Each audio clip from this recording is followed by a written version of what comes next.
Hello, friends. Last week I went to a restaurant in downtown Wilmington, but it wasn't easy getting there. Most of the roads around the place were blocked off. It looked to my friend and me that there was some kind of street festival going on. Yet, when we got to the restaurant, the doors were locked. The hostess let us in and we asked what was happening. "Oh, a whole charcuterie of things," she said cryptically. When we got home, we discovered why the doors were locked.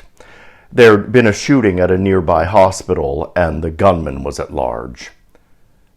The weird thing is, no one at the restaurant seemed very upset. Some of them might have been like us, clueless, but others must have known what had happened. Maybe these sorts of things have become so common that they hardly even register. Maybe being in a locked restaurant safe from the world's turmoil gave a false sense of security as everything inside carried on as if there wasn't a care in the world. Which is why gated communities are so attractive. They've become places where folks can pretend that what happens beyond the gates doesn't affect them. And in large measure, it usually doesn't.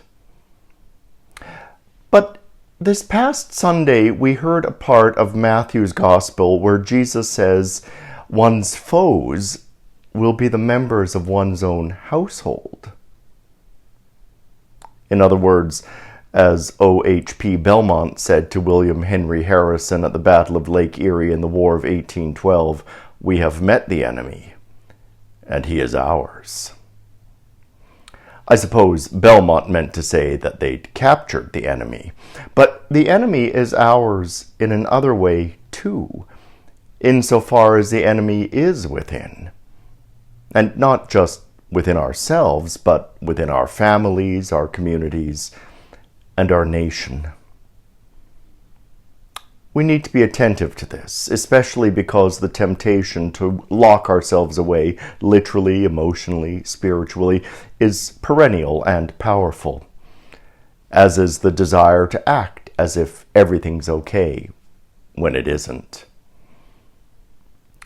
You see, we're not meant to be locked away. The disciples tried it, mind you. After Jesus' resurrection, they locked themselves away in fear. But they soon realized that this was no way to go. They discovered that the life of faith is a risky business. Sometimes it's physically risky. More often than not, it's personally and emotionally risky. It's too bad that Pride Month and coming out has come to be thought of as applying only to members of the queer community. Because everyone needs to come out of locked hearts, minds, and attitudes. Especially because our faith tells us that love overcomes fear, that we're all members of one human family, and that the ultimate banquet is shared in a place with open doors.